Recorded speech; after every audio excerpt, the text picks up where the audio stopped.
Assalamualaikum. Hari ini kita akan membahas apa itu Human Resource Information System. Bersama saya, Tasya Gita Cahyani.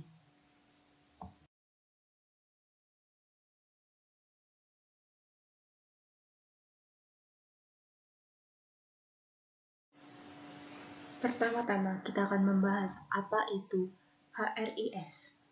Sistem Informasi Sumber Daya Manusia atau Human Resource Information System adalah sebuah perangkat lunak untuk mengelola berbagai kegiatan yang berkaitan dengan sumber daya manusia melalui sebuah sistem yang tersentralisasikan.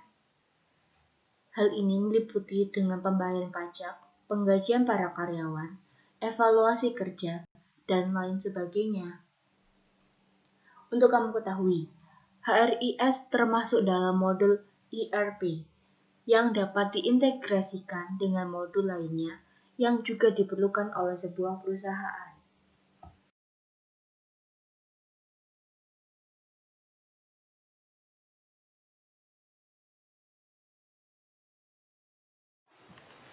Karakteristik informasi yang disiapkan oleh HRIS adalah: pertama, tepat waktu. Yang kedua, akurat. Yang ketiga adalah ringkas. Yang keempat adalah relevan. Yang kelima adalah lengkap. Kelima hal tersebut adalah karakteristik informasi yang dibutuhkan oleh seorang manajer dalam pengambilan sebuah keputusan dalam perusahaan.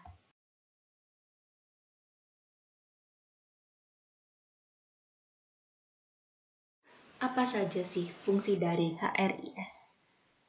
HRIS memiliki 4 kegiatan utama, yaitu 1. Perekrutan dan penerimaan. HRIS akan membantu dalam penerimaan pegawai baru ke dalam sebuah perusahaan. Dan HRIS akan selalu mengikuti perkembangan terakhir dalam peraturan pemerintah yang mengatur tentang praktek kepegawaian dan menasihati para manajemen untuk menentukan kebijakan yang sesuai. Lalu yang kedua adalah pendidikan dan pelatihan. HRIS akan mengatur berbagai program pendidikan dan pelatihan selama program kepegawaian seseorang untuk meningkatkan keahlian dan pengetahuan mereka dalam bekerja. Yang ketiga adalah manajemen data. HRIS akan menyimpan database yang berhubungan dengan pegawai dan memproses data tersebut untuk memenuhi kebutuhan informasi para pemakainya. Yang keempat adalah pemberhentian dan administrasi tunjangan. Selama seseorang bekerja dalam suatu perusahaan, mereka akan menerima paket tunjangan yang nantinya setelah mereka nanti berhenti atau dihentikan, HRIS akan mengurus program pensiun perusahaan bagi para mantan pegawai perusahaan.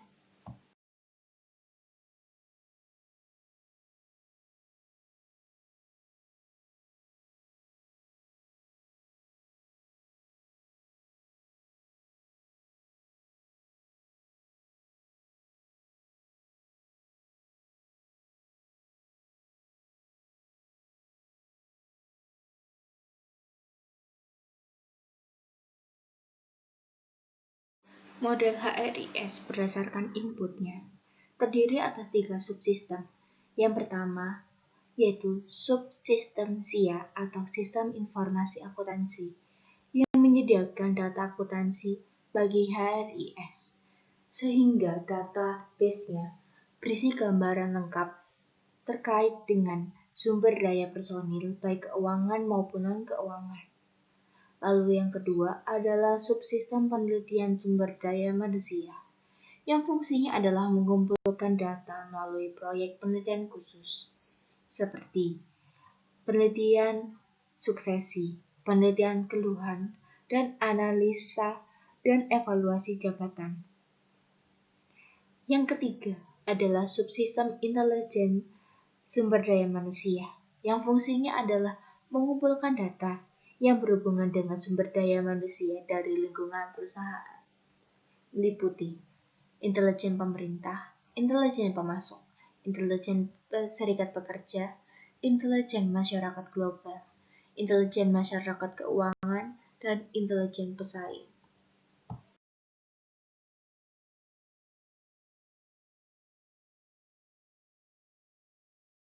Model HRIS berdasarkan dari outputnya. 1. Perencanaan kerja. Berisi tentang analisa, perputaran tenaga kerja, anggaran biaya tenaga kerja, dan perencanaan tenaga kerja itu sendiri. Yang kedua adalah perekrutan. Isinya adalah tentang informasi tenaga kerja, penjadwalan wawancara, perekrutan, dan analisis rekrutmen. Yang ketiga adalah manajemen angkatan kerja, berisi tentang informasi pelatihan, penilaian dan evaluasi kerja, evaluasi keahlian, karir, relokasi jabatan, suksesi, dan pendisiplinan.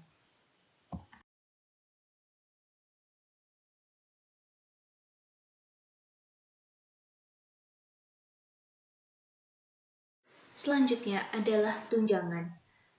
Tunjangan berisi tentang informasi penggajian dan kompensasi yang meliputi kehadiran dan jam kerja, perhitungan gaji dan bonus, analis kompensasi dan perencanaan kompensasi. Lalu ada benefit. Benefit yang diterima oleh karyawan, seperti dana pensiun.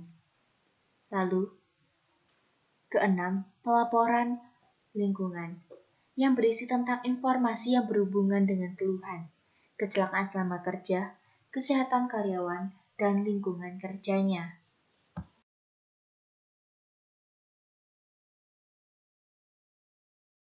Siapa saja yang dapat menggunakan HRIS?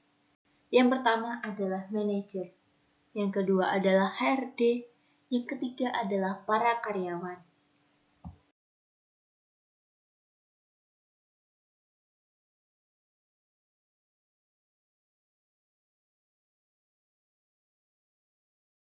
Apa saja manfaat dari HRIS? Yang pertama, memudahkan perusahaan bagi memeriksa kapabilitas karyawan. Kedua, mempermudah dalam pembuatan perencanaan dan pengembangan karyawan. Yang ketiga, mencatat informasi personal karyawan. Yang keempat, membuat pedoman atau standarisasi dalam manajemen karyawan.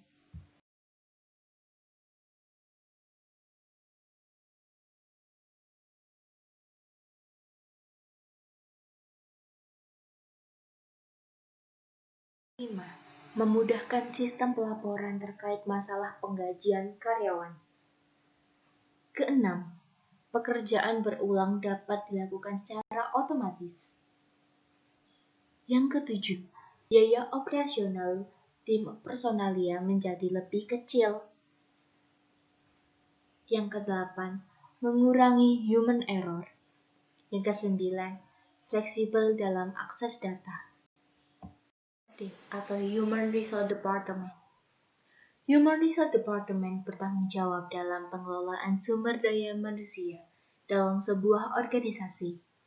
Pengelolaan SDM yang ideal dalam organisasi memiliki 8 aspek, yaitu 1. Seleksi dan rekrutmen. Kedua, pelatihan dan pengembangan. Ketiga adalah kompensasi dan benefit. Keempat adalah manajemen kinerja. Kelima adalah perencanaan karir. Keenam adalah hubungan karyawan. Ketujuh adalah operation management. 8. Personal administration and HRIS ini tadi. Baiklah kita di akhir pembahasan HRIS. Saya Tasya mengucapkan terima kasih dan goodbye.